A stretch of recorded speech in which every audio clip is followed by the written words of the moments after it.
Don't rush.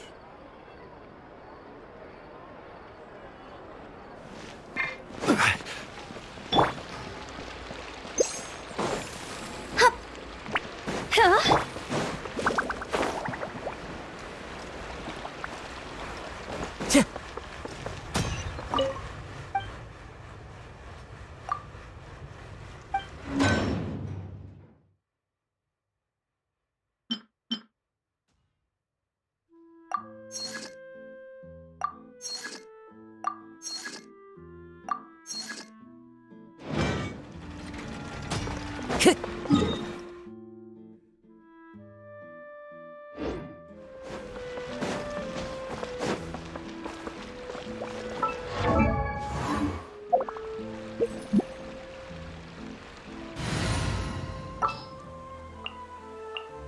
Who's our target this time? Time to go.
We've been to so many places lately. What do you say we take a day off from adventuring and just find somewhere nice to relax? Let Paimon think. Where are some nice places we could go? Oh, why don't we pay Cloud Retainer a visit at Mount Outsong? It's been a while since we last saw that illuminated bird. She's always the one popping up out of nowhere and scaring us half to death. So let's surprise her this time.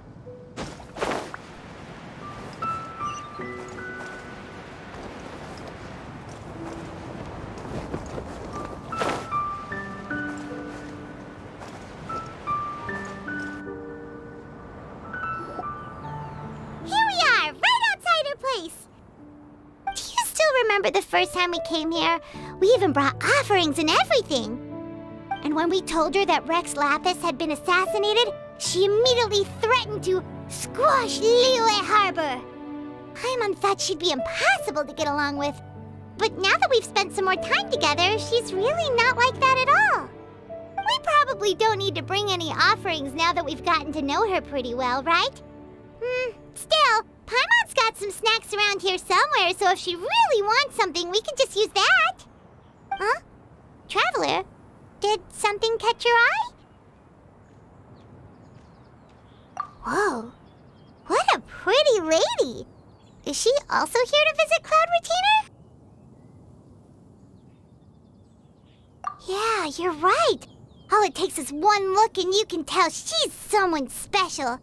As expected of that bird lady, really. She must have a whole bunch of Adepti friends from all over the country. Okay, but if we're both friends of Cloud Retainer, then we're basically friends by association, right? Want to go up to her and say hello? Helping you make more connections is a part of Paimon's job as your reliable guide. Paimon's got this.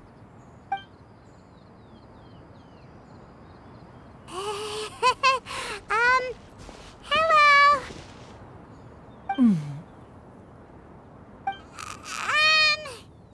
Paimon is Paimon, and this is the Traveler.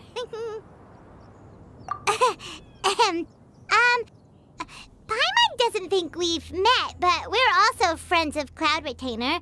may we have the pleasure of learning your name, Madam Adeptus? You two... What is this tomfoolery? Has the shift in form so clouded your eyes that you no longer recognize one anymore? Wait, you're... Huh? You're the illuminated bird? But you look... human! How did that happen? Oh, donning human form is scarcely any test of one's abilities. As for your confusion, one merely had no reason to indulge such inclinations before. So, you're indulging now because? Well, one has made plans to pay a visit to some disciples at Liyue Harbor. Taking on a human form for such a trip is simply a way to make matters less conspicuous. You? Worrying about keeping a low profile? You're the one who likes to pop up out of nowhere all over the place. In fact, Paimon can think of several examples. Like last year, when you suddenly appeared on the top of a roof without any warning. Or...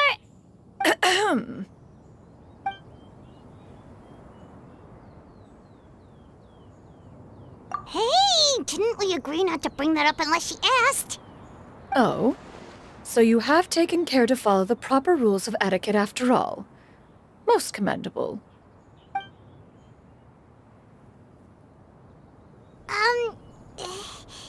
Well, this is all Paimon's got. You don't mind, right? One has never found oneself lacking in basic comforts. On the contrary, it is the gesture that one values above all else. So long as you've shown proper respect and consideration, the quantity or quality of the gift is but a trivial matter.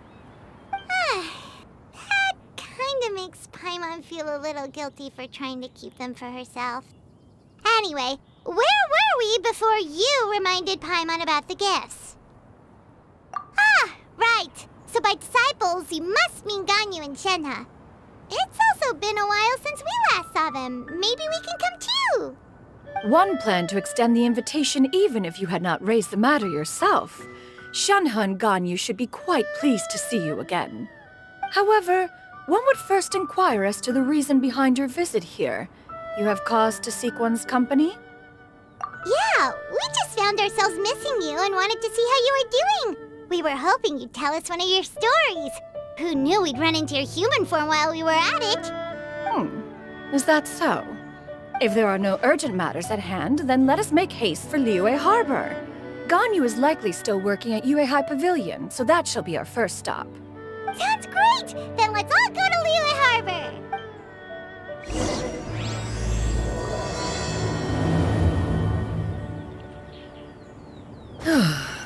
Ganyu has been quite busy with work as of late. One can count on one talon the number of times she returns to Mount Outsong each year. Shenhe has also secured employment recently.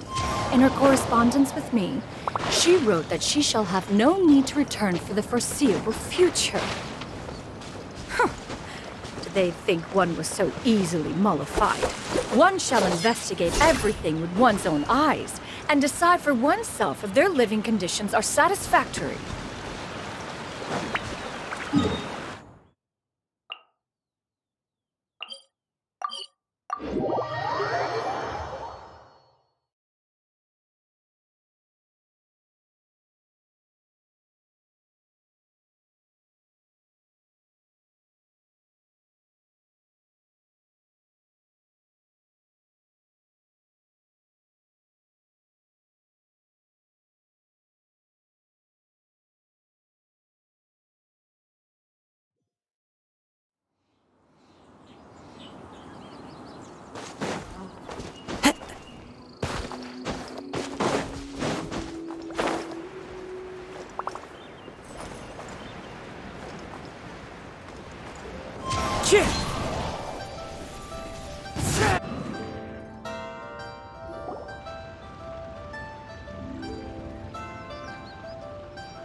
We're almost at Weihai Pavilion. Hey, do you think Ganyu will be shocked to see Cloud Retainer like this? Guess we have no idea if Shenhe and Ganyu have ever seen her in this form before. Wait, where did she go? Why are you just standing there, Cloud Retainer? quietly now. One shall stay here. You two can go and meet with her. But why? Isn't it better if we all go together? If one were to proudly proclaim one's presence, Ganyu would surely profess herself otherwise unoccupied and drop everything to attend to one's visit. One fears that would only result in her staying up all night to make up for lost time. One does not wish to trouble her. Conversing vicariously via you two shall suffice. Do remember to inquire as to her recent well-being. Again, do not mention one's presence here. Fair enough. Makes sense. All right, then, we'll just pass on your regards and... Cloud Retainer? Oh, Oh, busted. Is that lady someone you know, Miss Gunn? She is indeed. I'm sorry, Huixin, but could we delay the upcoming meeting for a little bit? I believe my schedule today is quite full. Although, perhaps I could move some work to later in the evening. Oh, not to worry, Miss Ganyu. I'll make the necessary arrangements right away. Thank you, Huixin.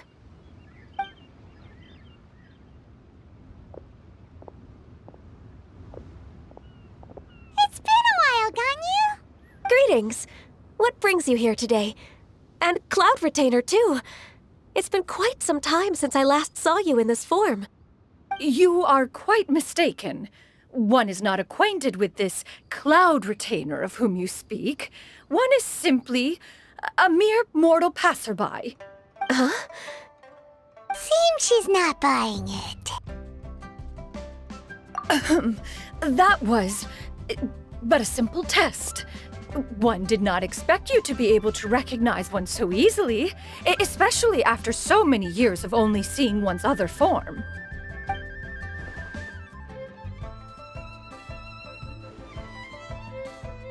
But recognizing you is, my responsibility as your disciple.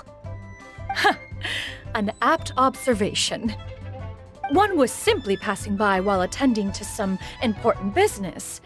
One thought it would only be fitting to pay you a visit while in the area. Wait, Paimon wasn't aware of any important... Cloud Retainer's right!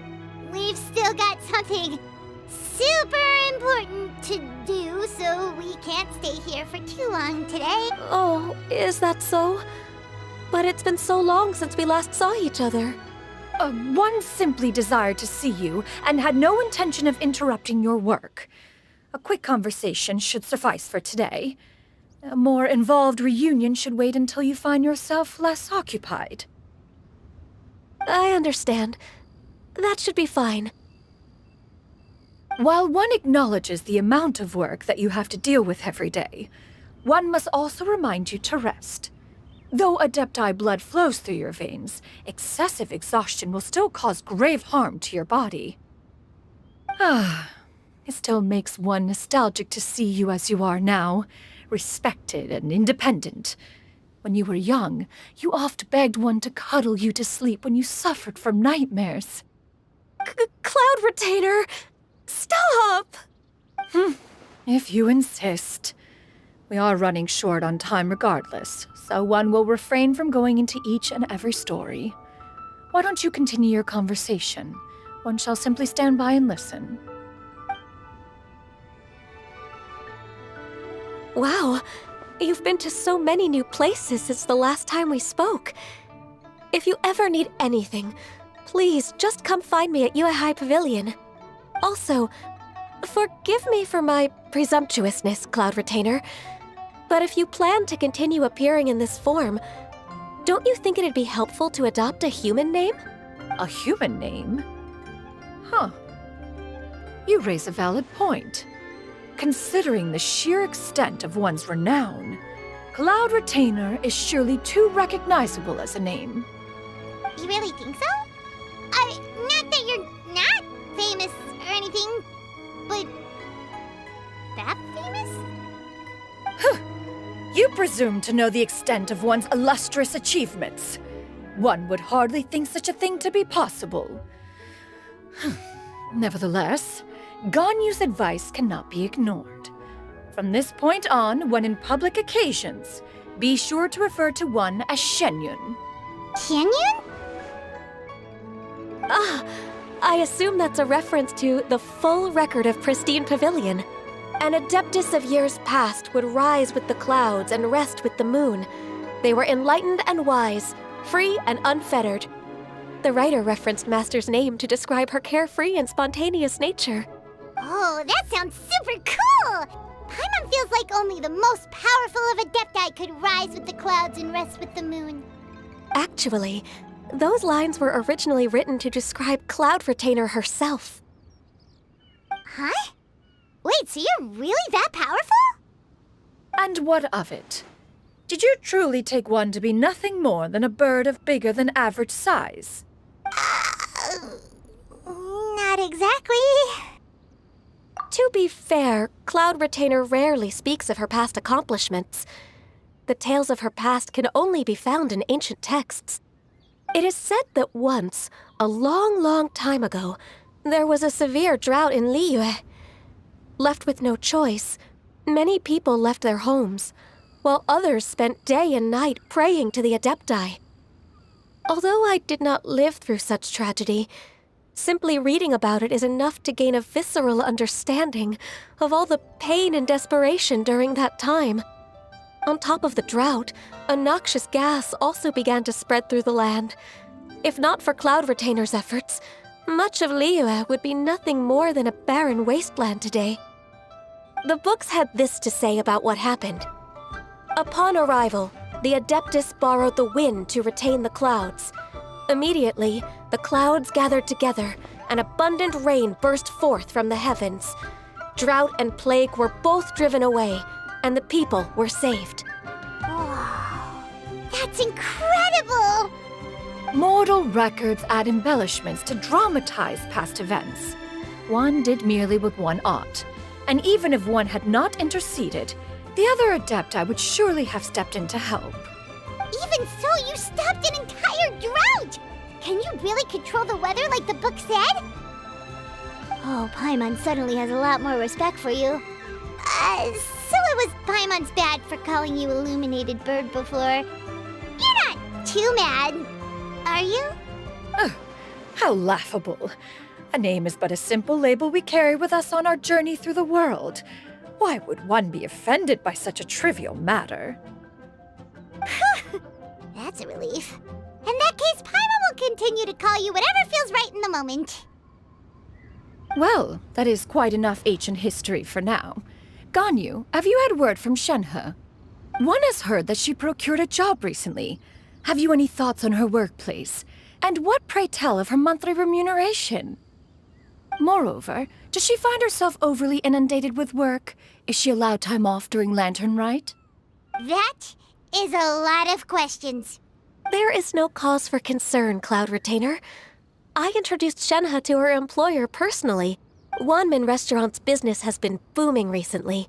So, with Chef Mao being swamped with customers, and Xiangling still off and out in search of new recipes, I introduced Shenhe to staff the restaurant.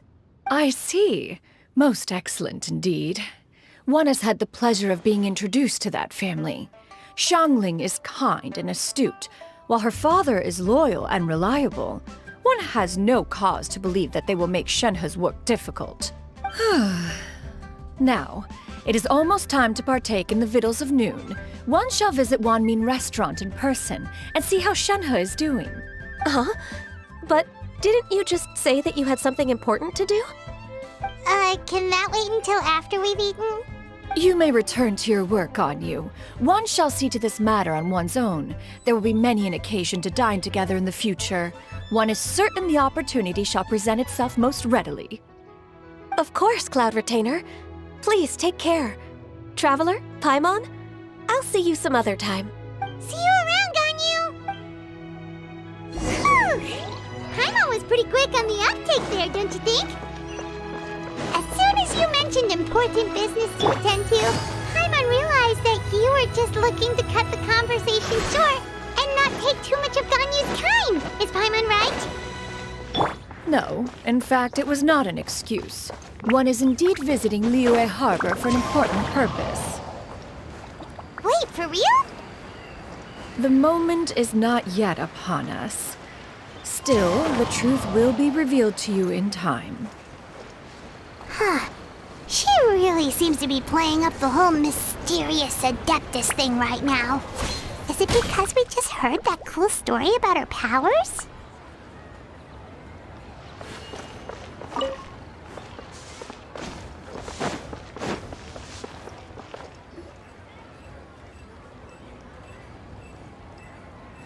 You get what I'm saying, right?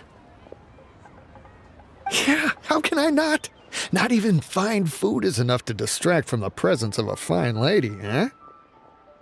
Oh, I'm far more interested in getting her details than ordering any dishes. Hey, how about you ask her? You do it. No. I think you should. Wait, she's coming.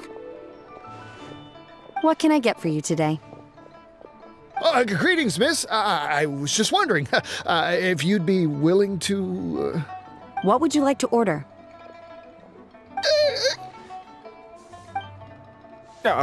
2 servings of mora meat to go. Good chat. Bye.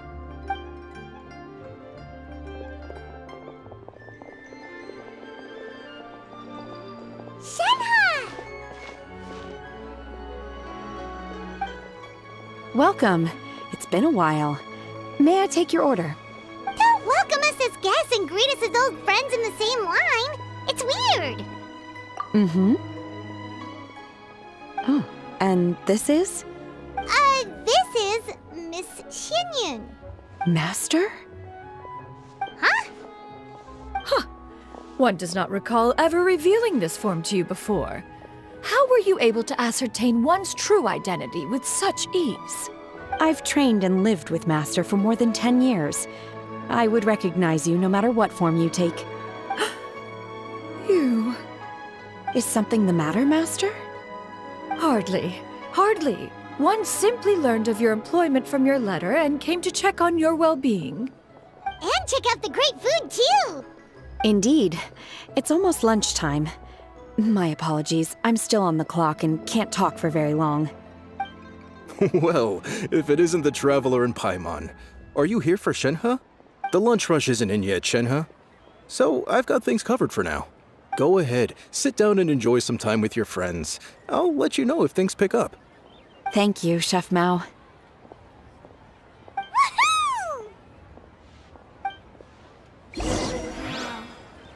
Leo's really got a lot going for it. Cheap and tasty chop suey!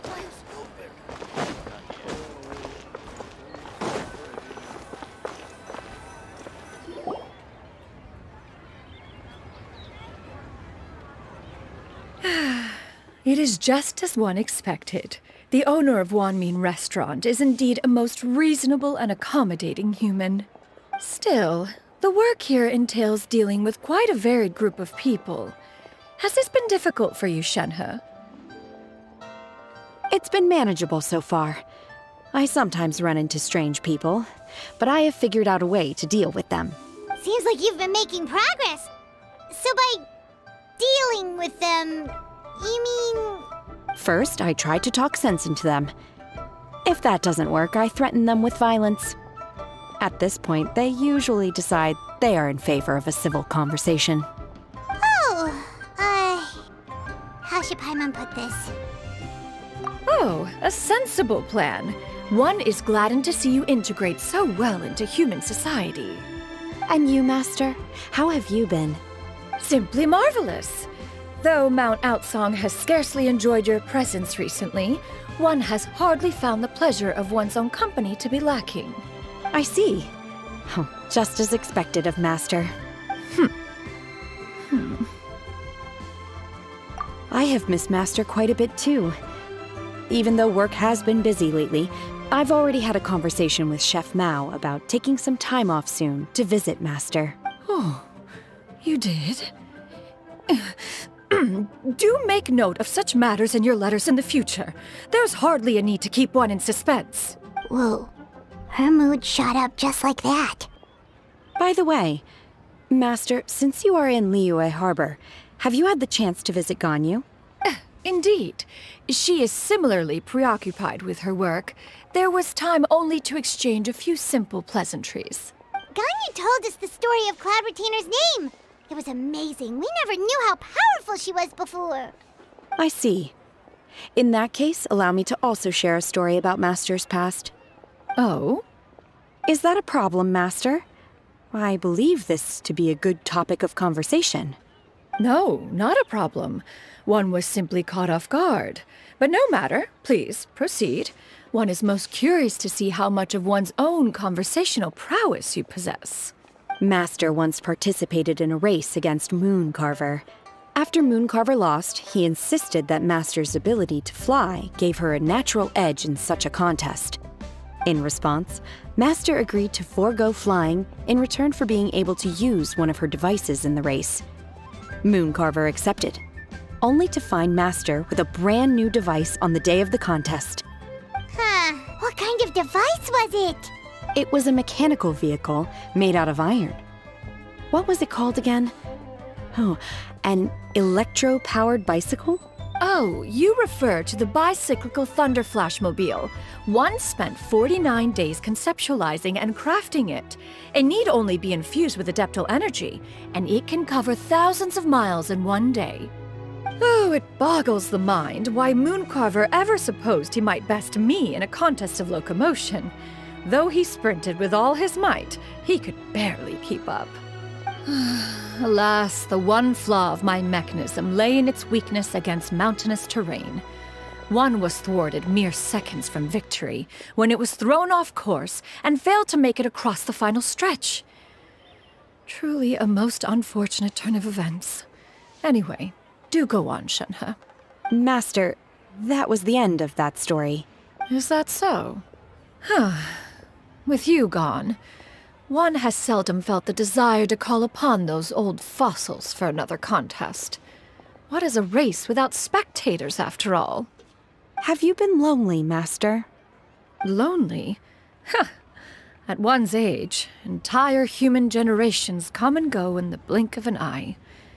Even one's own self-directed musings can span several days and nights. 'Tis a most foreign sentiment. The mere mention of it is preposterous. What is the reason for that look upon your face? It's nothing. It's just...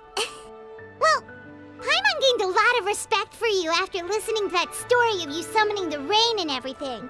But all it took was a few words out of your mouth and it's like you're back to being that illuminated bird again. Paimon's just a little bit confused. Which one of the two is the real Cloud Retainer? To me, they are both, Master. One is the Master that's widely revered by the people, while the other is the Master that I respect and adore. One finds oneself exalted yet again with sweet words of praise and flattery of a most extravagant nature.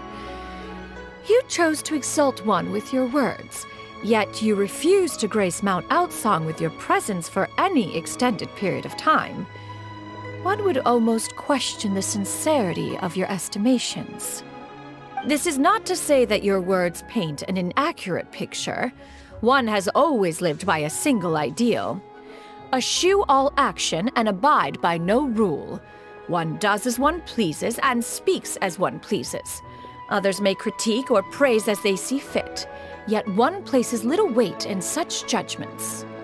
She got what, 2 sentences of flattery from her disciple, and it's as if her ego is about to burst. Do you have any empty tables?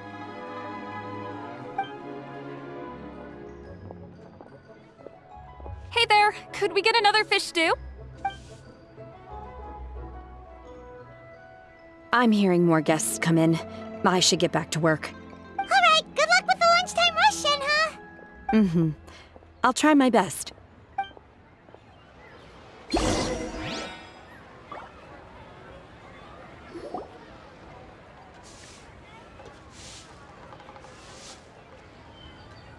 much yummy food! Paimon's gonna feast!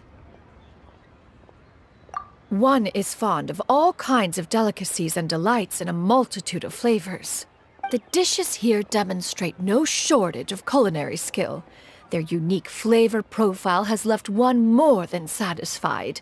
In fact, one has been struck by quite the fit of inspiration. one has already begun to conceptualize the next generation of supreme cuisine machines. Everything's so tasty. A bit too hot at times, but still super tasty. I'm sorry, miss, but our tables are full. Shall we try somewhere else, Granny? But it smells so delightful. Can we really not eat here? My poor legs can't go on for much longer. Well, you could always check with some of the other guests and see if anyone's happy to share a table. Okay, I'll ask around.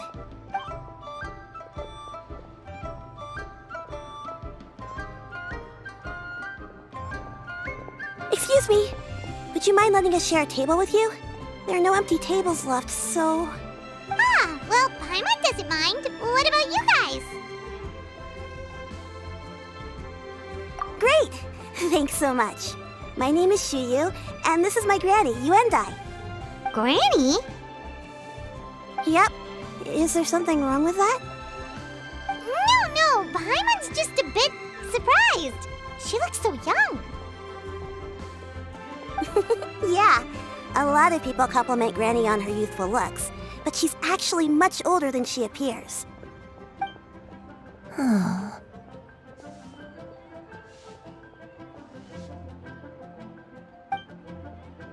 Granny, why don't you take a seat? Come on, it's not polite to stare. Huh. Have we met before? No. 'Tis a fated meeting, then. Please, take a seat. What would you like to eat, Granny? I can order for you. I want braised earthworms. They always pop up out of the ground after a rainstorm. No, not this again. Granny, there's no braised earthworms on the menu. Braised earthworms? Well, that sounds weird. Do people actually eat that? Right, that's what Paimon was thinking too. Need any help? Help? Oh, do you mean with Granny? Thanks, that's nice of you to offer. Granny has pretty bad dementia, so her memory's getting worse all the time. She's always saying things that sound kinda confusing. Actually, her memory's been bad ever since I was little. But it's gotten so bad lately that I even have to remind her who I am every morning. They died young. It's just me and Granny now. Oh, But it's okay. Don't feel bad. Granny loves me a lot, and I love her a lot too. Sure, it's hard at times, but you just gotta make the best of the life you've got. wow. You're really tough for your age, kid. You're too kind. And me? Oh, what about me? You're tough too, Granny. Plus, you're really gentle, and you're always there for me. Yes, and it's hardly as if I forget everything. I still remember the important things. Wait, what was that really important thing again? Ah, I remember now. It was a dream. I had a dream where everything was dark. Someone was standing in front of me. She told me to come and find her, and that once I'd found her, I would be free. Huh? That sounds super important. But how come you've never told me about it before? It was just a dream, so I forgot about it. But I'm in a good mood now, and somehow I remembered it again. You know, I believe I've had this dream a great many times. But just how many times have I had it? Now that I do not remember. Wait, so you have a reoccurring dream where someone's talking to you? That sounds spooky. Oh, does that mean you're possessed? Unlikely. Her eyes are clear and her breathing remains calm and level. One sees no signs of possession. Are you sure? Who do you take me for? Is one not an adept? Am I not an expert? Huh, you're right. Paimon almost forgot you're the expert. In that case, do you still remember what the person in your dreams looked like, Granny? Not anymore. Although, I have a sense that she looked rather like me. But not as I am now, my younger self. A younger version of Granny? This is just getting weirder and weirder. What is going on here? As one said, fate must have brought us together. You may leave the situation to me. Are you sure? So, what are your names? Paimon's Paimon. Just Xianyun is fine. Thank you all so much for offering to help. But first, I'm sorry for asking, but, how do you want us to pay you back? Oh, we don't need any payment for this. Thank you so much! You're welcome! But Miss Xianyun, what exactly can we do to help out this granny? All we have to go off is that dream. Where do we start? That is elementary. Since her dreams portray her younger self, then we shall retrace the steps of her youth. Once we have revisited those places, her memories will likely return. Sounds like a plan. So, Granny, do you remember which places you went to when you were young? Why, of course I do. The heavens above, the earth below, the wispy clouds, and the emerald mountain streams. Okay, taking that as a no. I might have an idea. Once, when I was really little, my dad told me that Granny used to be a martial artist heroine who saved loads of people from a disaster. If it's true, then maybe they wrote about it in the history books or something. A martial arts heroine? Oh, Shincho knows tons about Liyue's chivalric traditions. If anyone knows about the heroes of the past, it's him. Let's go find him at the Xianyun Commerce Guild. Are you leaving already? But I'm still hungry. I'll go order some food, Granny. If there's nothing on the menu you especially want, I'll just get a few different things. It seems we must part ways for now. The Traveler and Paimon are bound for the Xianyun Commerce Guild, while Yuendai and Shuyu shall remain here and partake of their lunch. As for myself, I have matters to discuss with Streetward Rambler. Streetward Rambler? Oh, you mean Madame Ping! Precisely. Let us meet at Yujing Terrace once you are ready.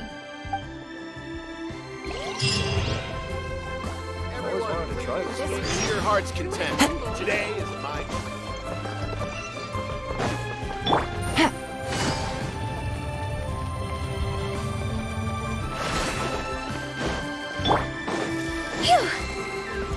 Go!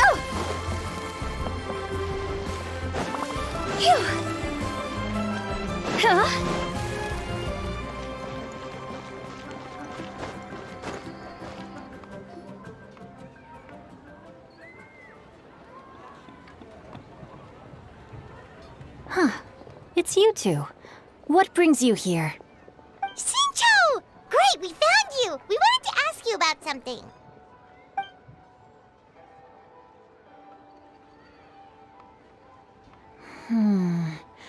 That's not a whole lot of information to go off of. I don't know if I can say for sure.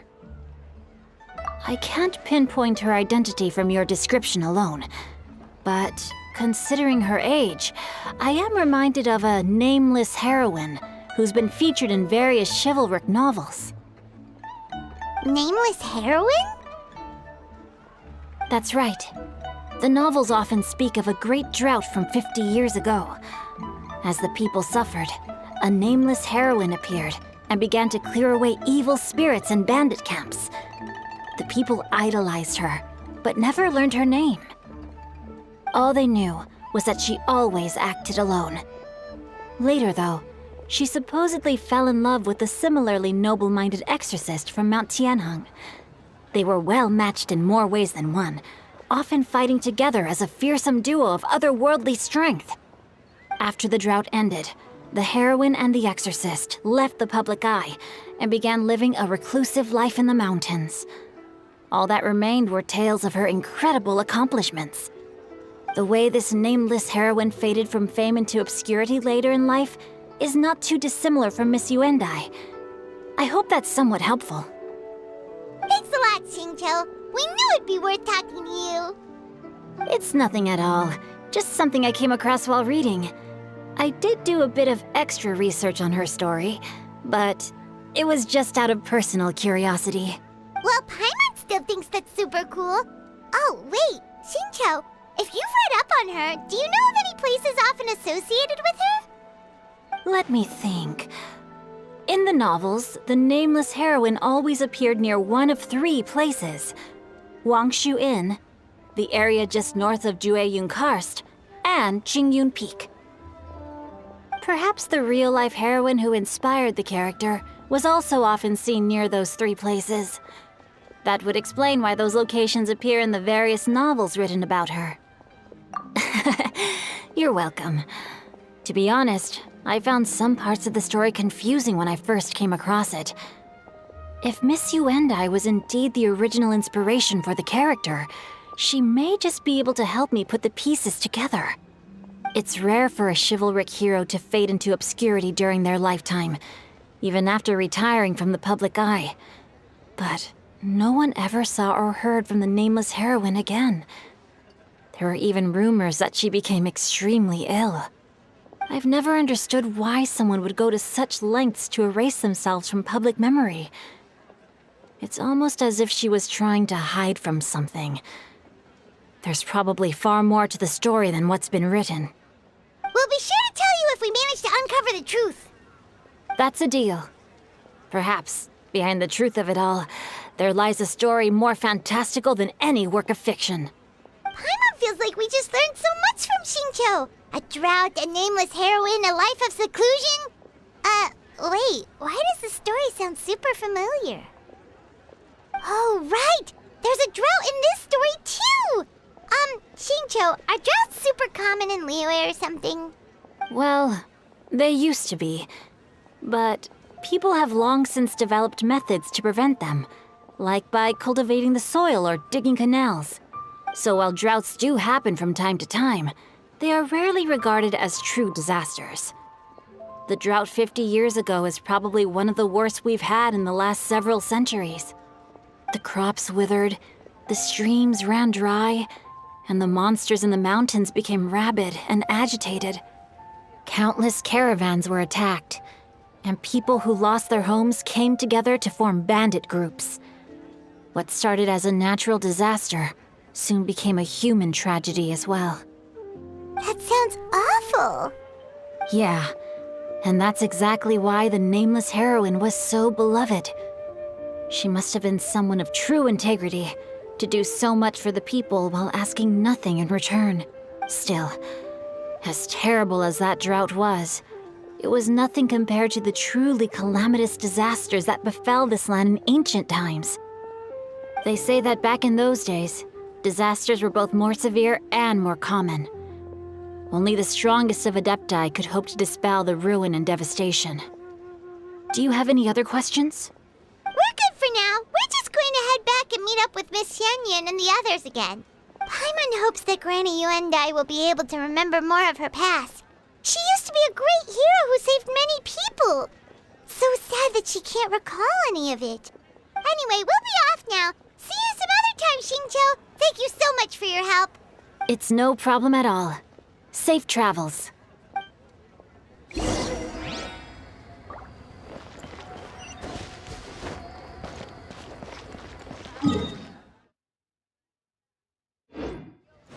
Phew!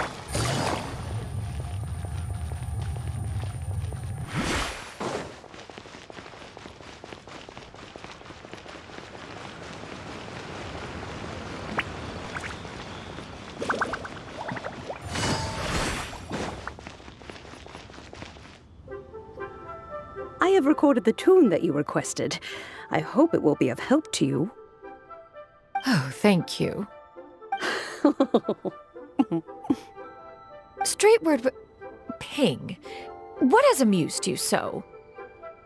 Oh, it's no serious matter. I was just reminiscing about the last time I saw you in this form. Time has wrought such change in this world, and yet you appear just the same as ever. Time has little bearing on one's existence, nor has one keenly felt its effects whilst dwelling at Mount Outsong. Nevertheless, Ping, one would like to seek your counsel on a personal matter. Oh, why so formal all of a sudden? I must say, you're making me a little nervous. What is it? Well, the inquiry is as such. Approximately how much more would one need to afford a comfortable life in the harbor, not unlike the one that you yourself lead? It does not require as much as you may think. Still, do you mean that... Cloud Retainer, Madam Ping! What are you two talking about? Nothing save for some trivial matters. Have you unearthed any useful details? Shinto has a theory, but let's save it for when Chuyu and Miss Yundai have joined up with us again.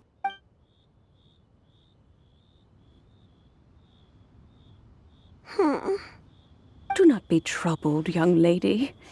Here, have some tea. Thank you so much. What do you think, Chuyu? Does it match up with what you know of your granny? According to the story, the nameless heroine eventually fell in love with an exorcist from Mount Tianheng. Maybe that's my grandpa. I don't have many memories of him, but there was this one time I found a box in our attic full of a bunch of weird sigils. I think so too. Granny might remember something once she's returned to a familiar place. What marvelous tea! I can taste the dew's sweetness in this cup. It's as if I was taking a stroll in the mountains, thoroughly one with nature and at peace. Is that so? Then please drink as much as you like. There's no need to hurry. At our age, it's always nice to slow down and take the time to appreciate pleasant conversation among friends. Thank you. Okay, since we have the time, can I ask you something? Sure thing. What would you like to know? I have a secret I want to tell you. Let's go talk over there.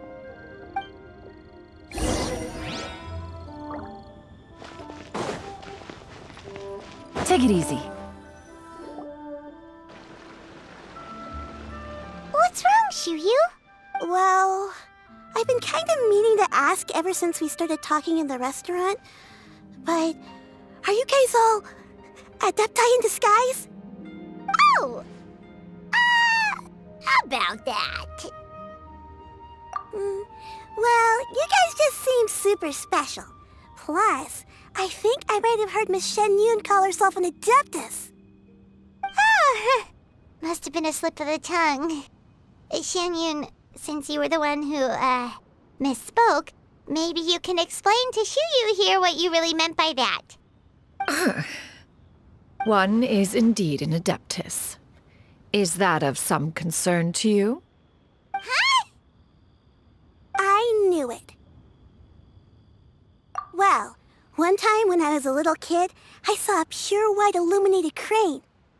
I had this super high fever, and Granny wasn't around. I was feeling all icky and gross.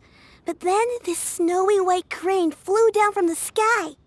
She put me on her back and flew me to her cool Adeptus house and fed me some sort of magic potion. When I woke up, I was already back in my bed and my fever was gone. I really wanted to thank her, but I was too sleepy to stay awake, so I never got the chance. So, I just kind of wanted to ask if maybe any of you have ever met an Adeptus like that? A pure white illuminated crane? The only two we've ever met are blue and white and black and brown. Have you ever met one that's pure white, Cloud Retainer? Never has one met an adeptus with such features. One surmises such a description is but a hyperbolic embellishment that oft results from narrative accounts. That's weird. Was it really just a dream then? Well, even if it was just in my head, it doesn't matter that much anyway. All I really want is to help Granny recover her memories. I'm really grateful for all your help. Leave it to us! Now that we know the 3 locations, we just need to visit them one by one.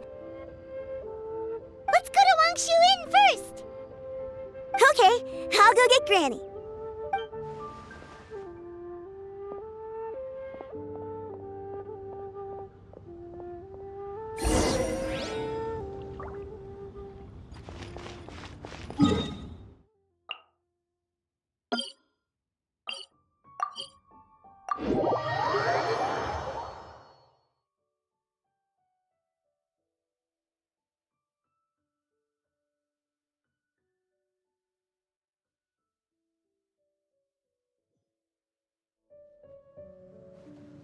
Wangshu Inn. Wangshu Inn. Do you remember this place, Granny? Yes. The fish here is very delicious, and if you look out into the distance, you can always spot a bird that's been left behind by its flock. I believe I used to have a room here. It had a window.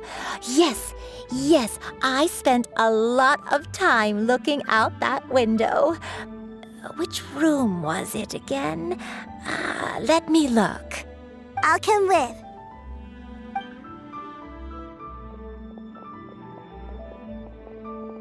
Paimon's still having some trouble understanding what she's talking about, but if she's so familiar with this place, that must mean she lived here, right? Wait, huh? Whoa! Xiao, what are you doing here all of a sudden? You scared the living daylights out of Paimon! I sensed a non-human presence and decided to come take a look. If you're here, then there's likely no trouble afoot. I suppose there's no cause for concern. It's been a while, Cloud Retainer. I see you have returned to your previous form. I have indeed. I fought alongside her in this form on many occasions during the Archon War. Oh, wow! What was she like during the war? Oh, wait, let Paimon take a guess. Was it anything like this? Behold, the glory of one's newest invention, the Bang Bang Continuous Fire Mechanism. Hands up and surrender, or be prepared to face the full might of the Adepti. An impressive imitation. Paimon knows her all too well. Even so, Cloud Retainer was not always as ostentatious as you describe. You may be unaware, but her talent with Adepti sigils is just as formidable as her skill in mechanics. The Archon War reached its peak after Guizhong's death. The Cloud Retainer who fought beside me in those devastating battles was taciturn and solemn, only speaking when she had to activate her sigils. A Cloud Retainer who barely talks? Paimon can't picture it. But what happened after that? If you were so powerful in your human form, why did you decide to take up your bird form again? Once one had bid farewell to the world of mortals, what use would one still have for such a shape? When dwelling between mountain and forest, away from the struggles and troubles of the mortal world, a mortal form is hardly the most fitting of choices. After the war, Cloud Retainer retired to Mount Outsong, only revealing herself to the occasional visitor, and always in her avian form. Although I do believe there was an occasion some 30-odd years ago when she decided to don her human form. I believe it was for the purpose of... One believes there is little need to relive bygone matters. Granny, are you okay? Back then, at this place, Perhaps this conversation should end here. I shall take my leave now. Should you encounter any trouble, you need only call my name. However, given that you are traveling with Cloud Retainer, I trust you are in good hands. Everyone! I think Granny is finally beginning to remember her past. Slowly now, calm your mind and recount what has been recalled. a long time ago, I stayed here to recuperate from my illness. Huh. So what Shinjo said was true! You did fall ill! Was that why you went into hiding? don't remember. I'm very sorry, but I can't even remember the name of my illness. The only thing I can remember is that it took a great toll on me, and there was no cure for it. I was confined to my room in Wangshu Inn, where I spent many days unconscious. I'd come to every once in a while and stare at the migrating birds outside the window. It was a solemn sight. I remember crying, but I'm not even sure I knew why. One day, I met a traveling merchant. Upon hearing of my illness, he sold me a bottle of soul-revitalizing tea pills. He told me that the pills were concocted using Adepti blood and could be used to alleviate my symptoms. Sure enough, I made a full recovery. My illness remained dormant for several decades after that. Wait, but if your illness remained dormant for several decades, are you saying that what you're going through now is just a relapse of what happened all those years ago? And it was all thanks to the pills that you managed to keep the symptoms in check? Paimon's brain kinda hurts. Do you remember anything else? I'm sorry, I don't. Oh, if only I wasn't so useless. Hey, you're not useless. You've done so much for me. Watched me grow up. Raised me. How could you say that about yourself? Oh, fret not, dear child. Granny was just a bit frustrated. That's all. The recovery of a person's memories is a gradual process. Finding pieces of one's past is always superior to not finding anything at all. Let us make haste to the next location. Next location. Oh, why don't we go to the area north of Dwayun Karst next? There isn't really a landmark there, so where should we start? Oh, Paimon's got it. Let's check out the houses in the area first. After all, if she was there for any length of time, then she would have stayed somewhere, right? Oh, Paimon's really got her thinking cap on today. At this rate, we'll recover all of Granny Wendai's memories in no time.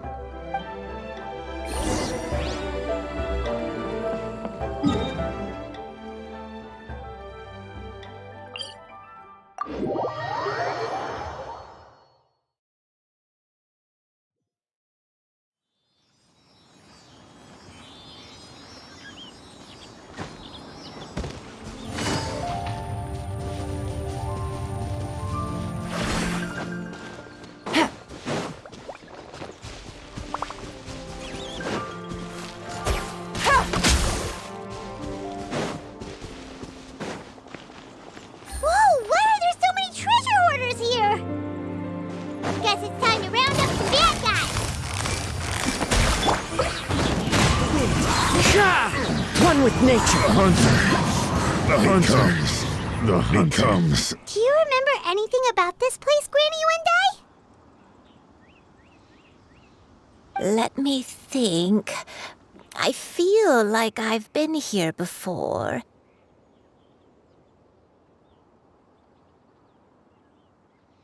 But I don't think I stayed here too long. I might have just rested here briefly before continuing on my way. Got it. That's okay. There are still plenty of other places we can check. Wait a second. If I remember correctly, I believe I brought... Ah, yes. I brought some sweet snacks with me. Go on, take some. You need to eat a lot if you want to grow big and strong. Oh, thank you! Then Paimon will help herself.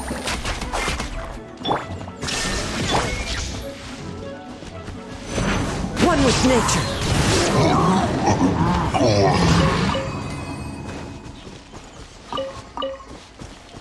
Time to go.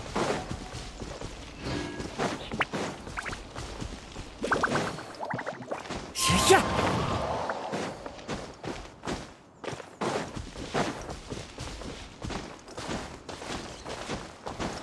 Yeah.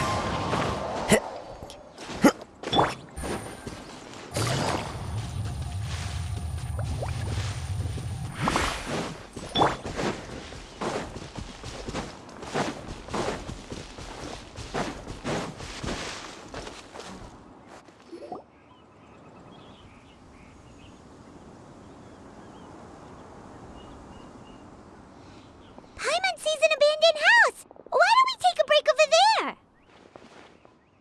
This place. It's.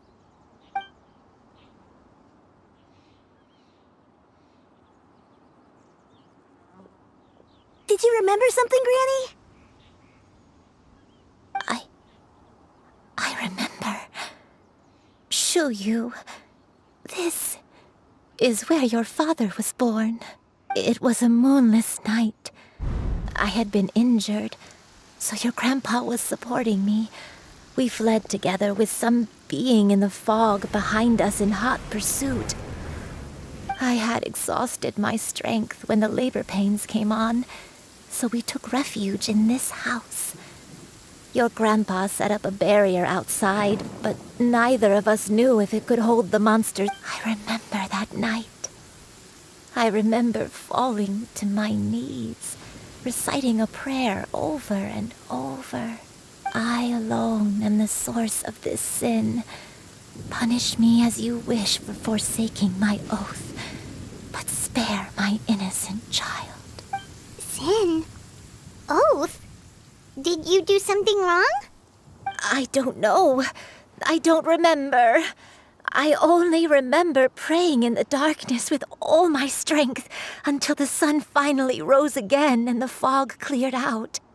Eventually, the house was filled with the sound of my baby's first cries. That baby was your father.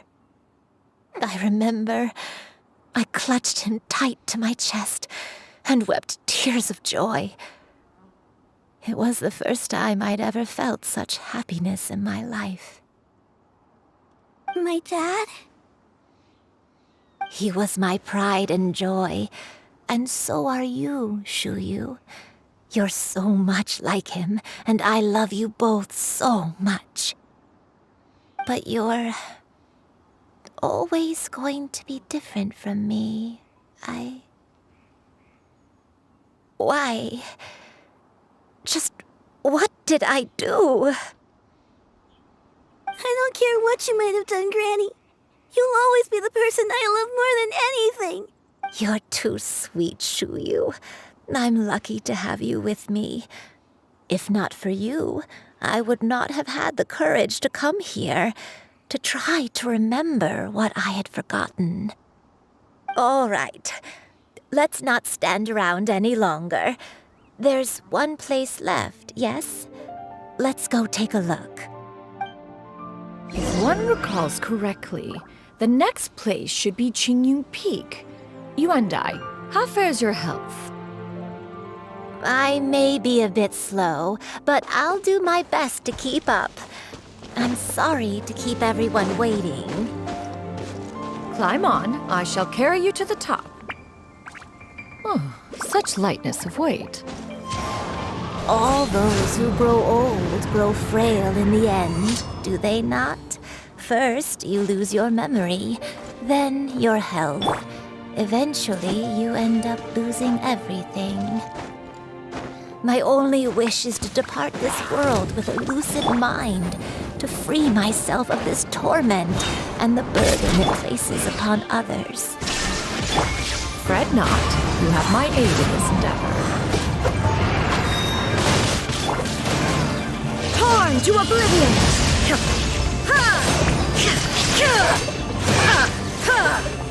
There is no escape!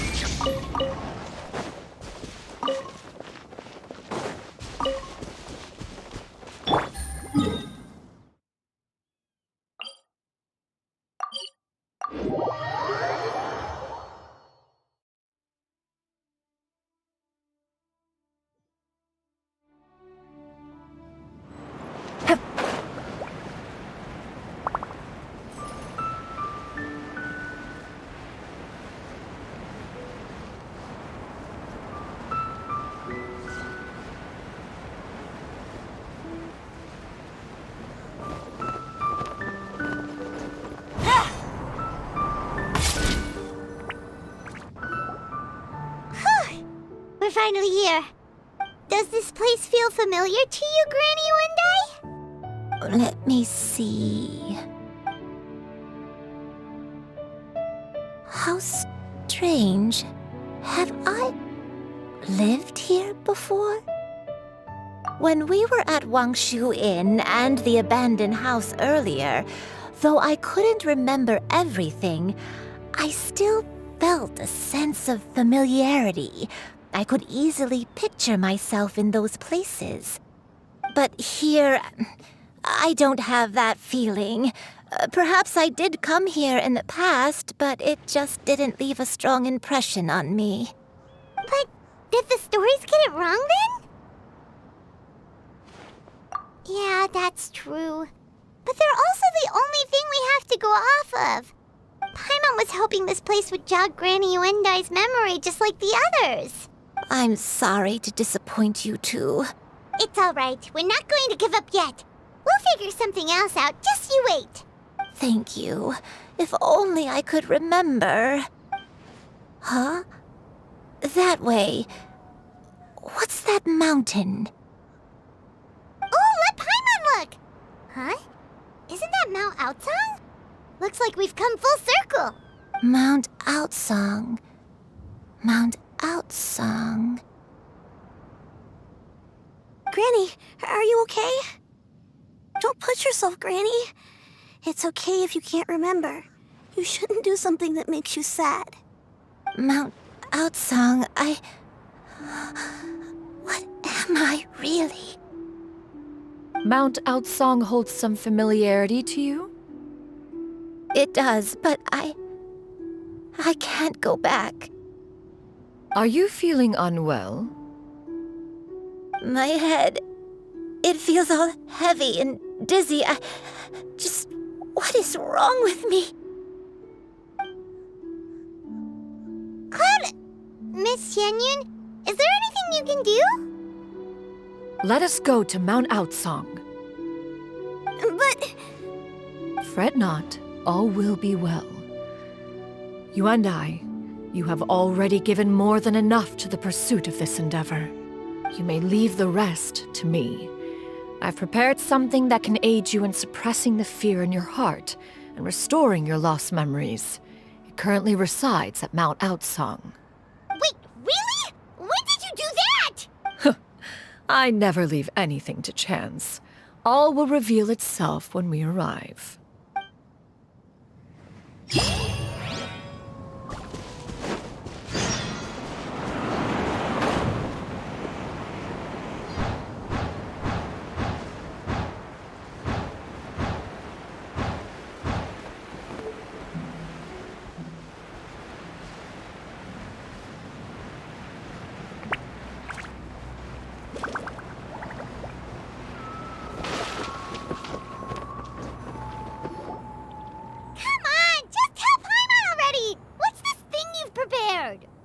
Here, this is it. Huh? But isn't this the mechanism that you were tinkering with when we first got here?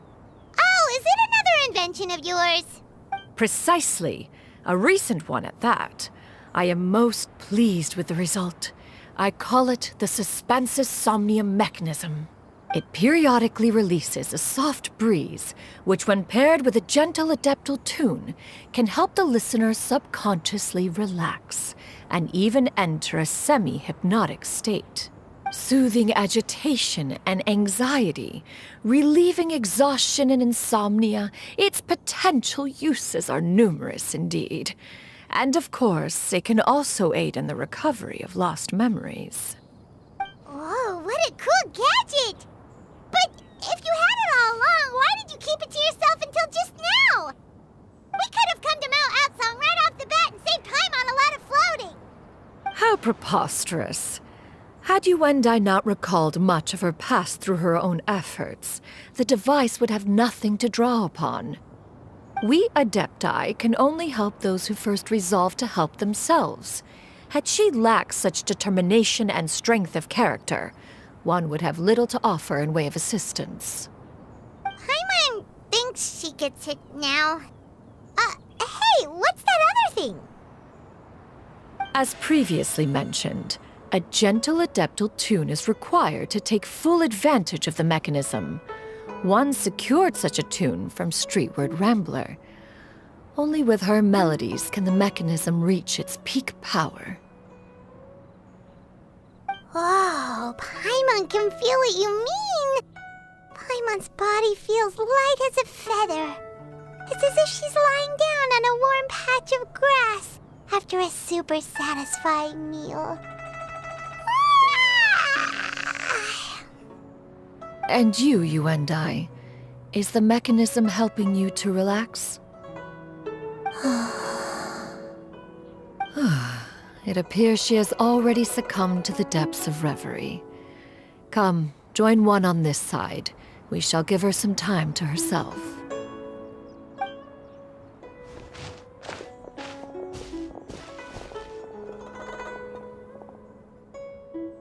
The drought is over.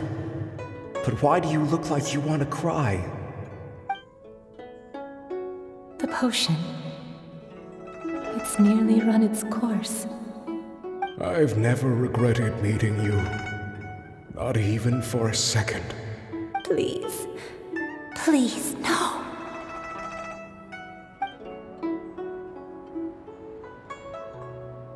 Have you forgotten? This is the world you left behind. One of gentle breeze and morning dew, perfectly straddled betwixt the realms of heaven and earth. This is your home. This is where you belong. You should have never left. The you of the past, the me from not that long ago. We should have never.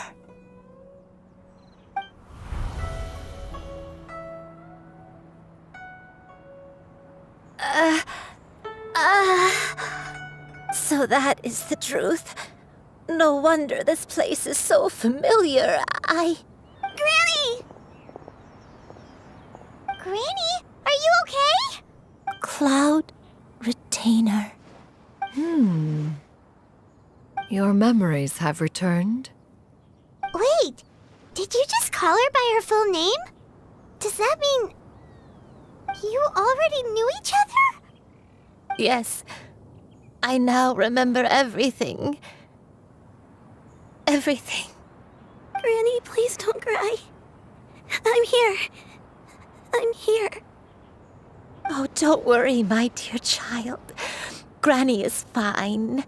I'm so sorry, everyone. You've gone to so much trouble on my behalf. It's all come back to me now.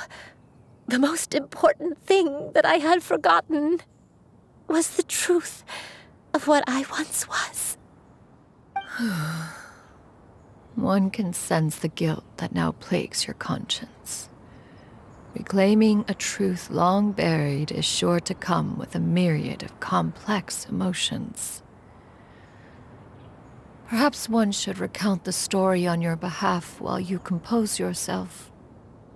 No, it's okay. Now that I've remembered, I must face my memories head on.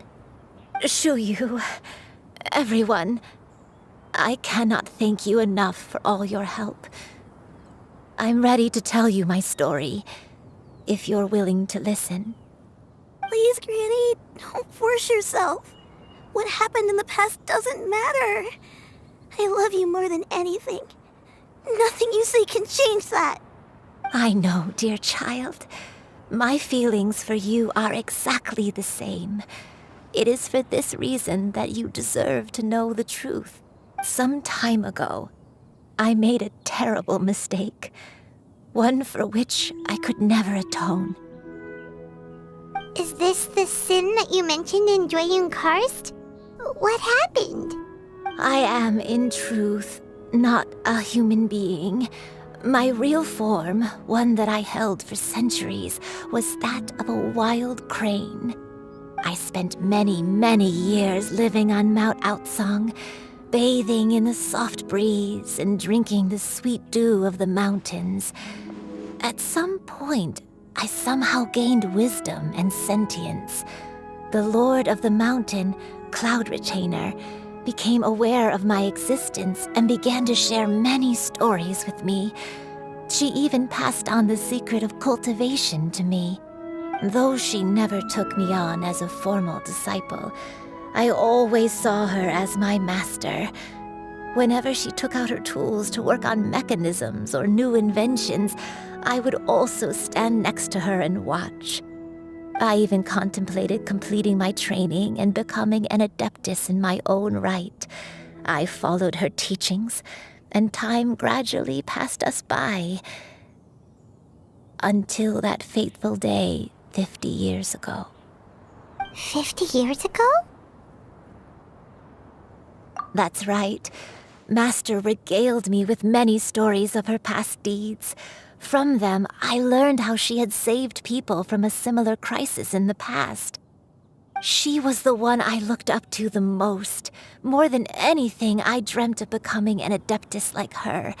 I wanted to travel the land like she had, relieving suffering wherever I went. But I was still far from being a real adeptus. I possessed no ability to take on human form and fit in with the crowd. Once she learned of my desires, Master prepared a special dose of human mimicry potion for me. She warned me that the potion's effects would only last 10 years, and if I were to fail to return to my original form at the end of that time, I would forever forget my past as a crane and become something neither human, beast, nor adeptus. Oh no. So that was the source of your dementia all along. Was it because of Grandpa? Indeed, I fell in love. Though he was human, he had spent his entire life training on Mount Tianheng. When we met, it was not only my first foray into the world below, but his as well. Although clumsy and impulsive as he was, you'd think he was the real strange bird among the two of us. But still, just like me, he cared deeply about the world and wanted, more than anything, to cleanse it of all pain and suffering. I could not help but fall for him. But my time continued to tick away. Those 10 years passed by in a flash. Yet I did not want to leave his side, so I... Oh no, what happened next? I committed an offense. I wanted to stay with him, even if it meant living a life full of pain and suffering, even if it meant that I would eventually turn into a monstrosity. I knew I had betrayed Master's hopes, but I was too ashamed to face her. So I wrote her a long letter instead and asked someone to leave it outside her abode. I was convinced that she would not support my decision, and I lacked the courage to speak to her face to face. In my shame, I fled and tried to hide from the world, such that no one would be able to find me again. But that was only the beginning of my troubles. I began to suffer from a strange illness. My memories became hazy and confused, and I could no longer keep myself awake. I understood that my pain was caused by my refusal to return to the life I was fated to lead. Along with my memories as a crane, I soon forgot the true cause of my suffering as well. I knew only that I had committed a sin. All I could do was pray for forgiveness, even if I had long forgotten what needed to be forgiven. Looking back, I was beyond lucky to have come across that traveling merchant at Wangshu Inn. It was such a fortunate coincidence that we were there at the same time.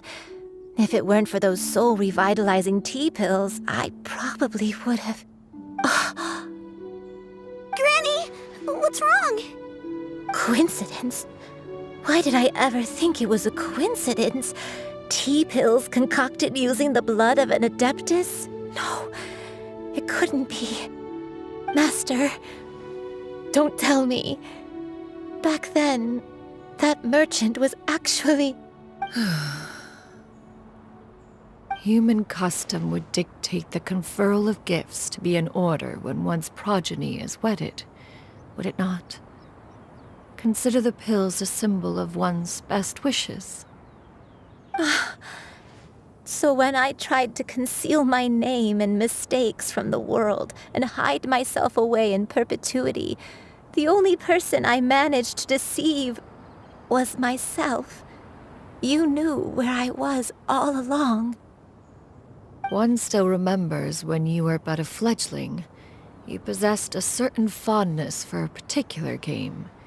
You would hide yourself among a group of wild cranes and ask one to pick you out from among the flock.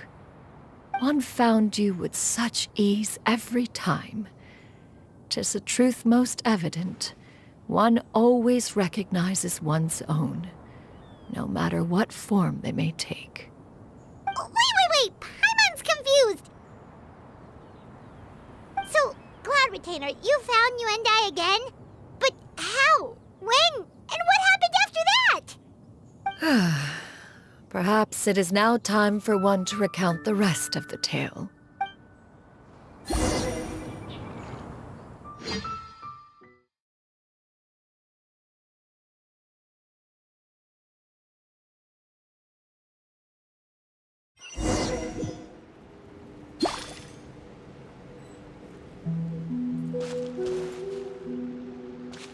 One was furious upon receiving your letter.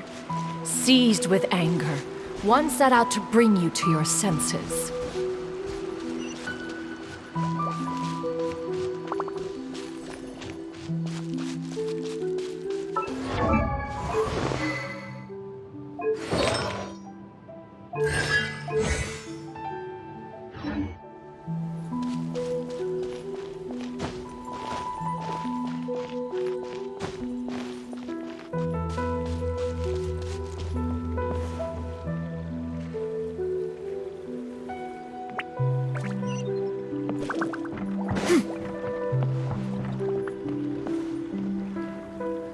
In truth, one had more than a few misgivings about your chosen partner. As an exorcist, his talent was lacking. One could hardly say his skill with sigils was any better.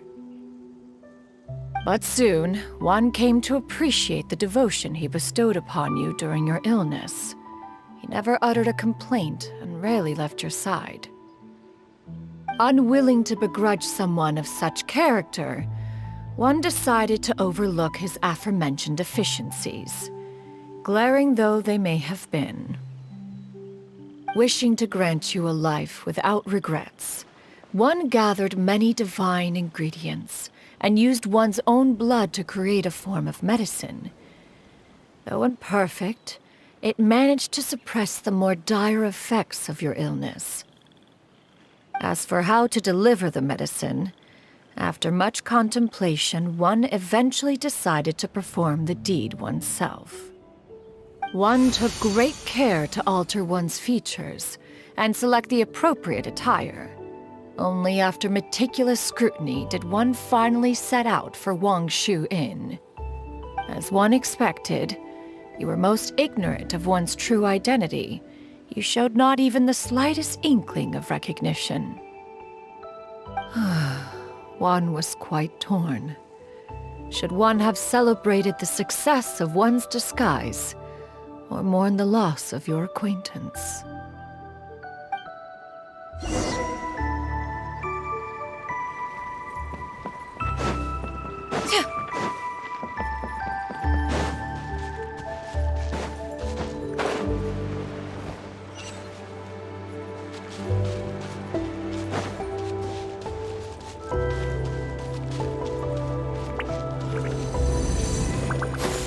Skyward! Scatter!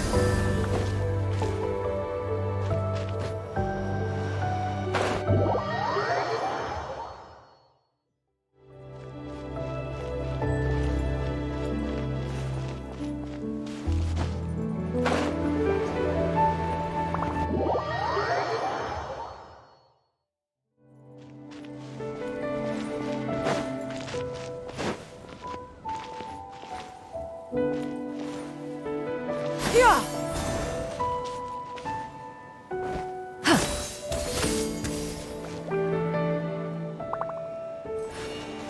Yeah! Skyward! Nevertheless, one would speak to you about another matter, if you are amenable. Even considering your loss of memory, one was simply flabbergasted that you could so easily forget the consequences of consuming medicine infused with Adeptal blood. Its proclivity to attract monsters is hardly that complicated of a concept to remember. To think that you tried to travel while weak from sickness and heavy with child. Had one not intervened to clear the fog, all of you would have been lost during the night.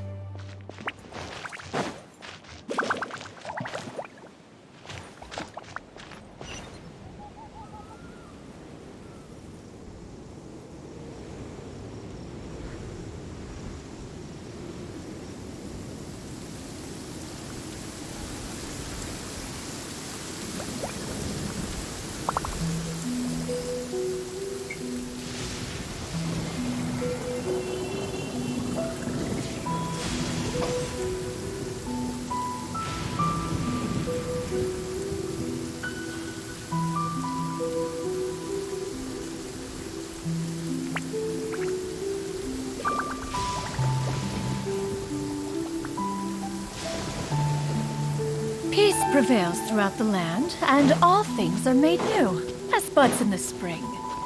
This is an auspicious era for humanity. Skyward! Scatter! Yeah! Skyward!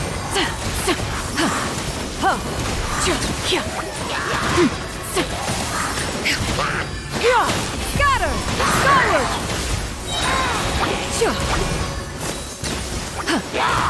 Stray clouds converge!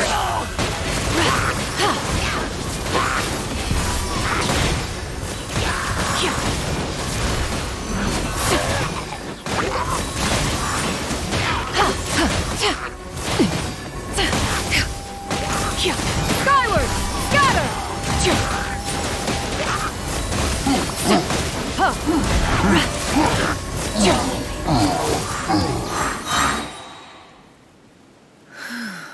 Those monsters would hardly have pursued you with such ferocity without sufficient incentive.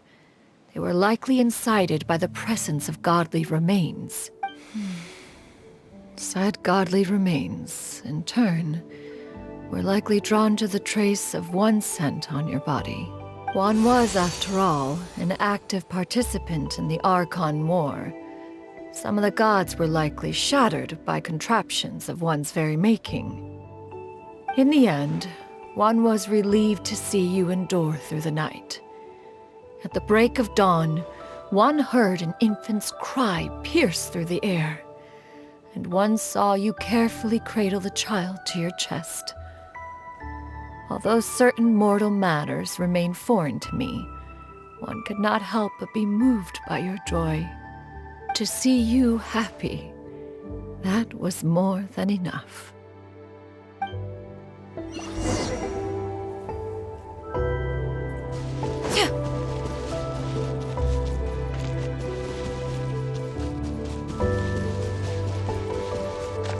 Now you should have a complete understanding of the events.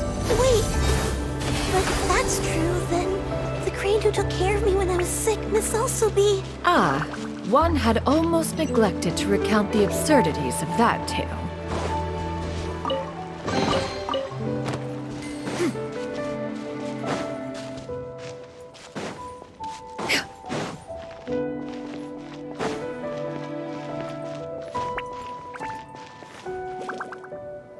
Just as Xianyun troubled one with her antics, so did you give one many a headache. Upon finding you burning with fever, one made plans to bring you back to one's abode for treatment. However, upon seeing one's form, you began to cry, refusing to get on one's back. When one asked you why, apparently you believed that one could not possibly be a true Adeptus, because all illuminated cranes are white from tip to toe.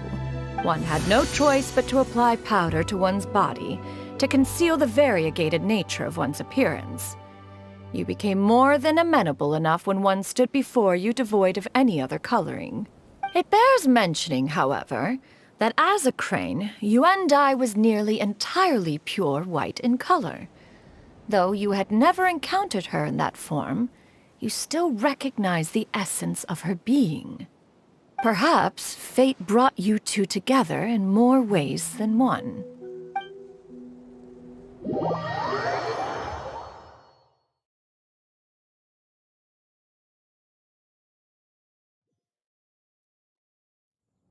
Now all has... One owes you an apology, Yuan. One recognized you upon your very entrance into Wanmin restaurant. One has always viewed you as a disciple of equal standing with Ganyu and Shenhe. Indeed, one wished to bring your story to a satisfactory end with this visit to Liyue Harbor. Still, one could not reveal your identity right away. Had one simply informed you of all you had lost, all those cherished memories would merely have become the fictionalized account of another. Memories are most meaningful when recalled by those who lived through them. Would you not agree? Even if the process was painful and arduous to experience. Have you any further inquiries? Master, I must ask. If you found me all those years ago, why did you leave me be, even though you knew about my mistake? Why did you not bring me back to Mount Outsong by force? One has never regarded your action as a mistake. It was a simple choice, nothing more. When it is time for one's progeny to leave the nest, it is the responsibility of an elder to let them fly free. Yet, when your wings grow weary and the night grows dark, just know that you always have a place to which to return. 'Tis a refuge referred to by many a name in mortal writing. Home, nest, haven. Whatever its denomination may be, its essence remains quite unchanged. One speaks, of course, of a place not unlike one's own abode. One's disciples are free to come and go as they wish, yet the door remains forever open to those who wish to return. One rather hopes you count yourself among them. Thank you. Thank you so much.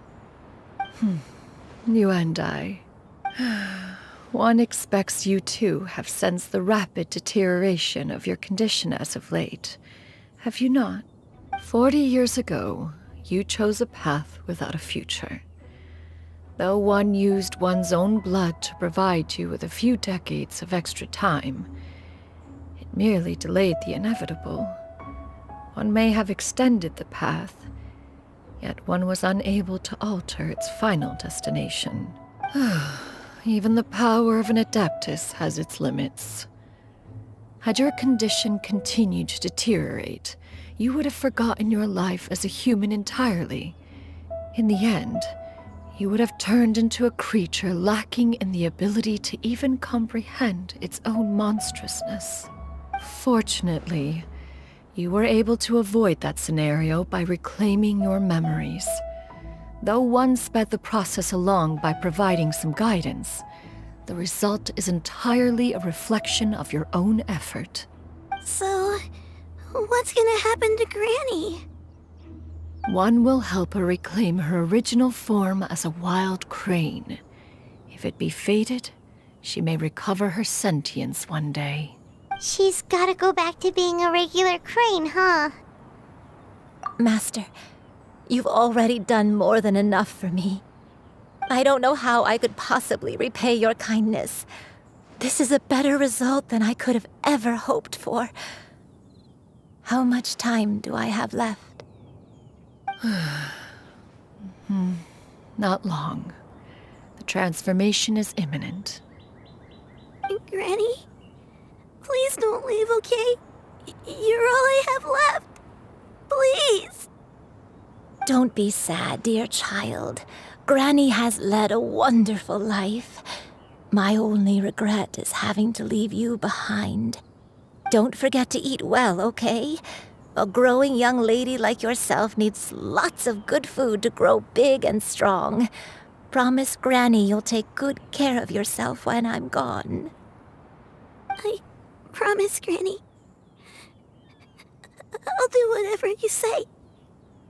Good girl, good girl. Don't worry.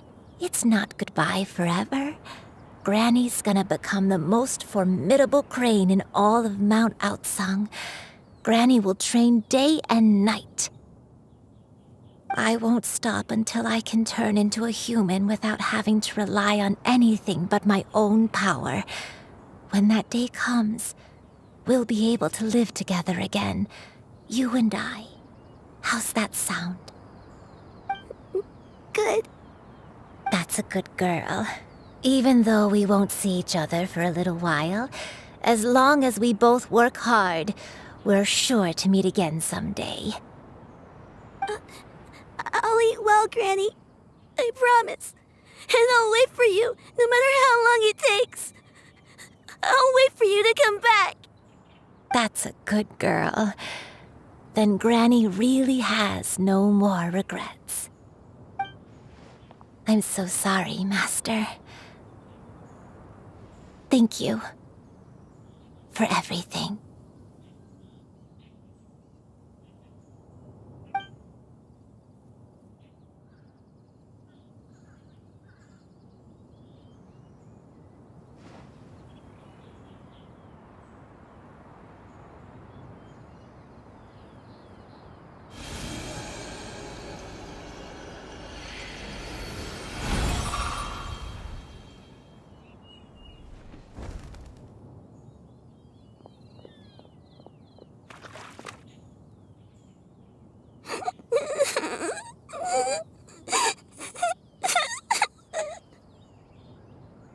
Xianyun.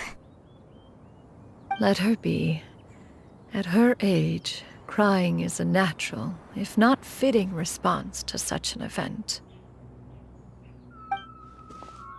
Tears are a necessary part of maturation. Sometimes there is scarcely a better vehicle to wash away the toll of stress and misery. Now that the issue has been resolved, you should also take a moment to relax. Give yourself some time to rest. Take a nap if you must. One will wake you in due time.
I always believed we would see each other again, that our days of separation would finally end, and all my troubles would be behind me.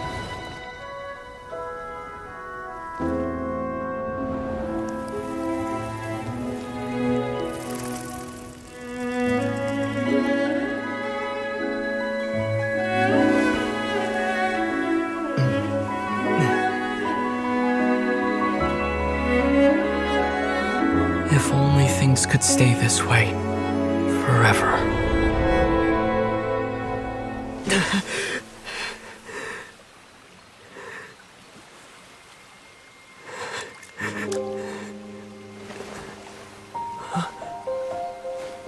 A nightmare? Curious. If you're relaxed, shouldn't your dreams be pleasant? It was a good dream. It's just... You weren't ready to wake up.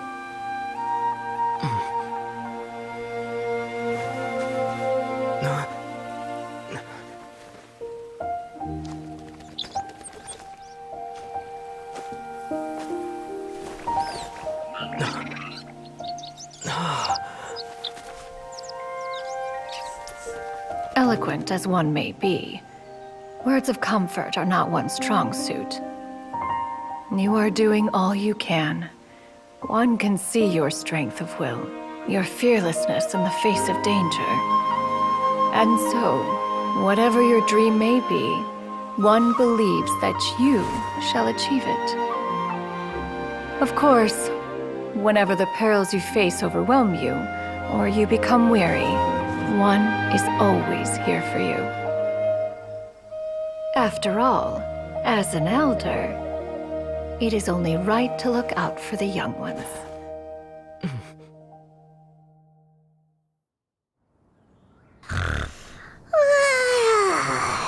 Grilled chicken drumsticks. Huh?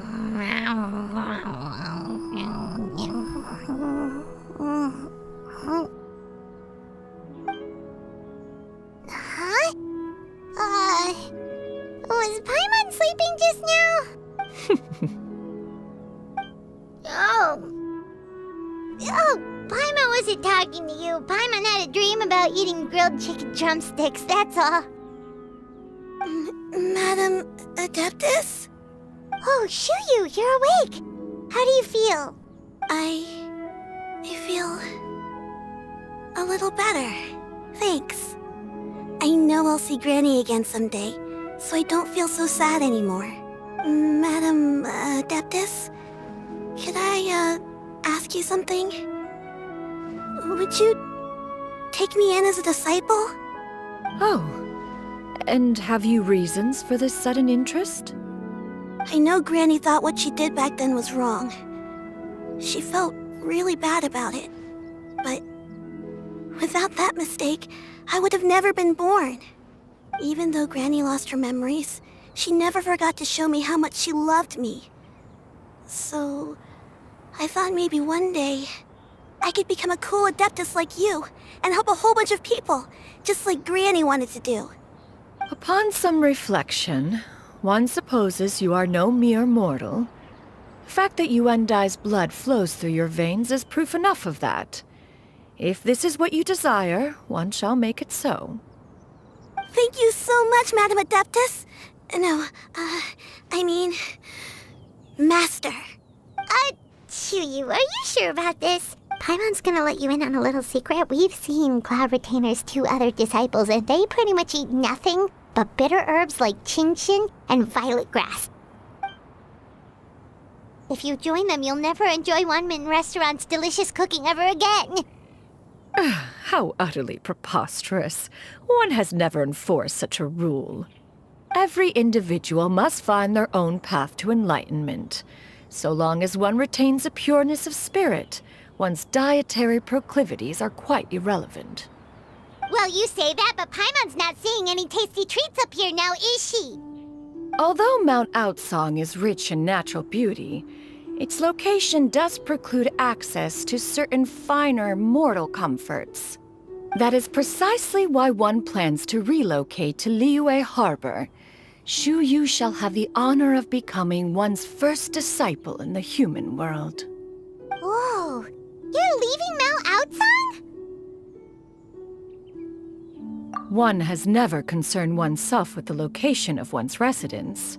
From the very beginning, one has sought only solace and peace. Yet in the end, all of one's disciples ended up in Liyue Harbor. Ganyu, Shenhe, Yuendai, they all chose a life among the mortal world. One has reflected on this fact for many years now. One can only assume that it is due to some failing on one's part as an elder or master. A failing, perhaps, of recognizing what it was they truly wanted. One is most curious as to what aspect of Liyue Harbor could have enticed them to remain there.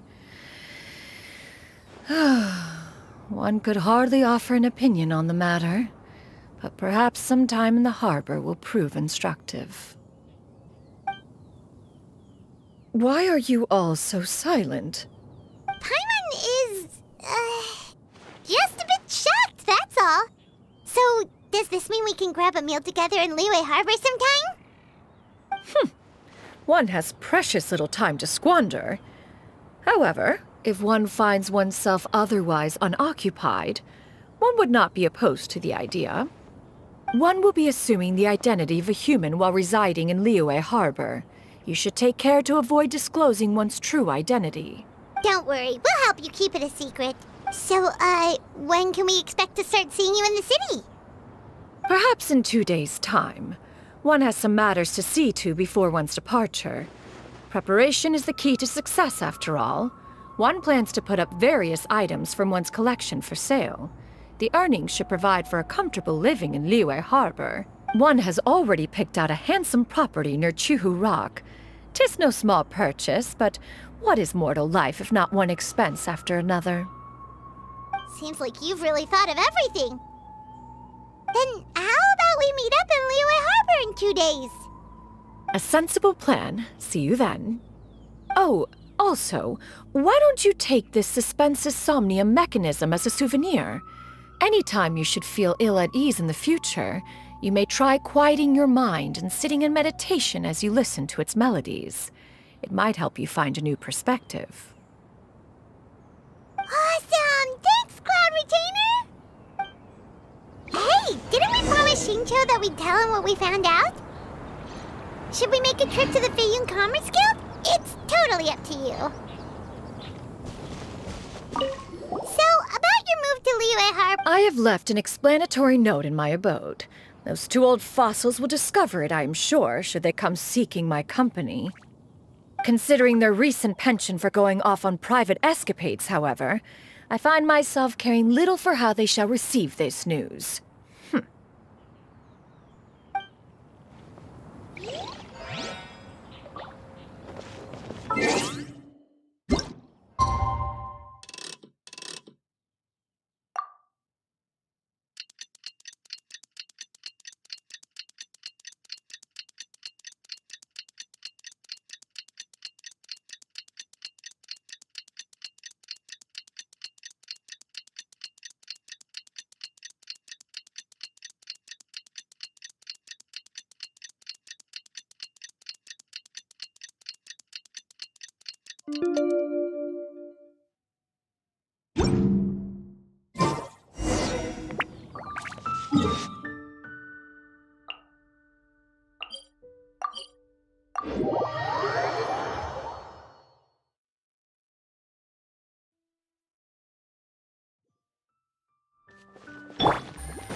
Your concerns are excessive and unfounded. This is but a simple collection of ordinary valuables. Such intense scrutiny is hardly necessary. To be quite honest, your insistence on that fact is my primary cause for concern. In what way are any of these ordinary? Every single item here could be worth more than everything I own combined. I simply can't risk shelling out that kind of mora without proper scrutiny. If I'm wrong, I would never be able to earn it back, not even if I worked every single day for the rest of my life. I have to be careful. Yes, you can never be too careful. We're here, Cloud. Miss Xianyun, what are you guys arguing about? Ah, perfect timing. This ignoramus is questioning the authenticity of my wares. I'll have you know, these items have remained untouched in my personal collection for several hundred years. To question their legitimacy is pure folly. Several hundred years? Indeed. They're family heirlooms, you see, passed down over many generations, as families are wont to do. Yep, they've definitely been around a while. We can vouch for her on that one. Hear that? Had I not found myself in need of Mora, I would scarcely have had the heart to part with them. Indeed, you should consider it an honor to even have the opportunity to behold them with your own eyes. Doubt their authenticity any further, and I may just decide to take them to another buyer. Whoa, whoa, whoa, whoa! Please don't go! I apologize for any insult, miss. You see, I know full well that I lack the knowledge to judge the true worth of these items. If you could wait but a moment, I've hired an expert to appraise them for me. He should be here shortly. An expert, you say? Very well. I will wait for a little while longer, then. Traveler, Paimon, this is my new residence. If you have cause to seek my company in the future, this is where you can find me. Master! Oh, it's you two again. Xianyun! You got a new outfit! It looks great on you. Mm-hmm. Master made it for me. I like it too. Huh? You know how to make clothes? Do I know how to make clothes? With the support of the proper mechanism, sewing is hardly a challenge. Master, I brought in most of my stuff. There's a few boxes left, but they're kind of heavy, so I just left them outside. Fret not. I shall help you move them into your room. Actually, I should probably sort through my stuff a bit first. Everything's kind of messy right now, so maybe you could, not look yet, Master? Yeah, that'd be great. It appears my young apprentice has her own fair share of secrets. No matter. Do what you must, child. Now, this expert you mentioned, when can we expect their arrival? Soon. Ah, there he is! Here, allow me to make some introductions. This is Mr. Zhongli, a well-respected consultant at Wangshang Funeral Parlor and an expert in all manner of valuables and antiques. Mr. Zhongli, this is Miss Xianyun. She's the one who's looking to sell the collection of valuables I mentioned earlier. If it isn't Miss Xianyun. It has been quite some time since our last meeting. What a serendipitous reunion. Indeed, most serendipitous.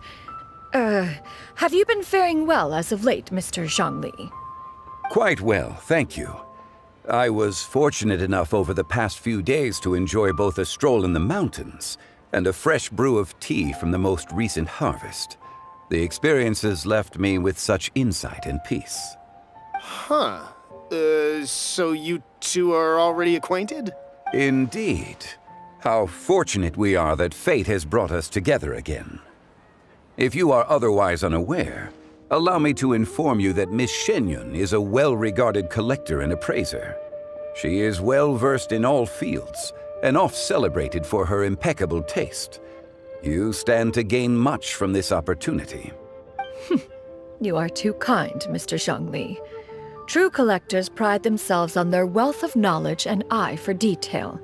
I can say without a doubt that you are foremost in that regard. Why, you flatter me, Miss Xianyun. It would seem that you are as self-effacing as ever. Not at all, Mr. Zhongli. Not at all.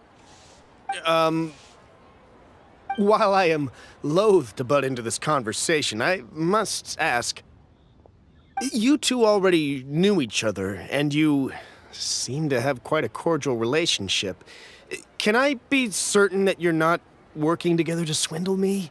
I mean, you never know. Ha! A preposterous accusation.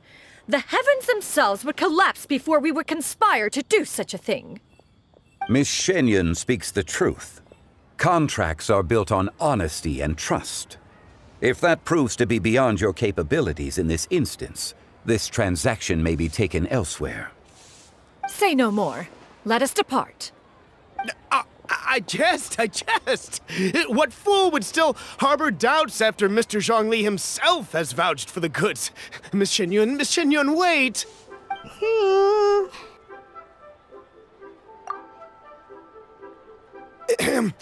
I deeply apologize for doubting you.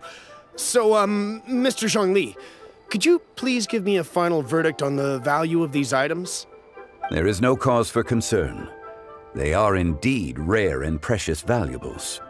Take this mechanism, for instance. Though one may not immediately perceive its purpose, its structure and appearance are exquisite enough to merit it a place in any fine home.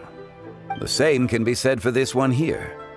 Few could hope to possess an item that so perfectly blends mechanical wonder with geometric grace.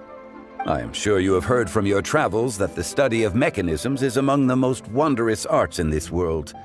With that in mind, I earnestly recommend procuring every last item in this collection. All right. Since I hired you as my consultant, Mr. Zhongli, I shall, of course, trust your good opinion. Then, in that case, Miss Xianyun, I'll take the lot. However, since the final sum is quite large, how about we start with an initial deposit through the Northland Bank? The Northland Bank? Huh. Oh, you refer to the fiduciary house. Oh, very well. I fear people only use the term bank nowadays. In that case, I'll be off for now. I'll return to collect the goods once you've received the funds.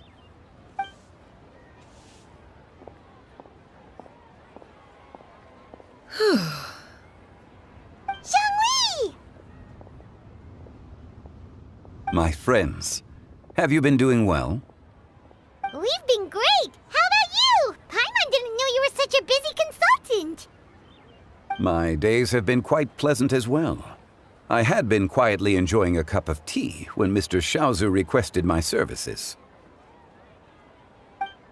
As for you, Miss Xianyun, I presume you must be looking to settle in the city? I must say, the name Xianyun sounds exceedingly strange coming from you. Perhaps you could dispense of that particular epithet in further conversation. Whatever for. Am I not addressing you as a friend should? Well, that is true, but...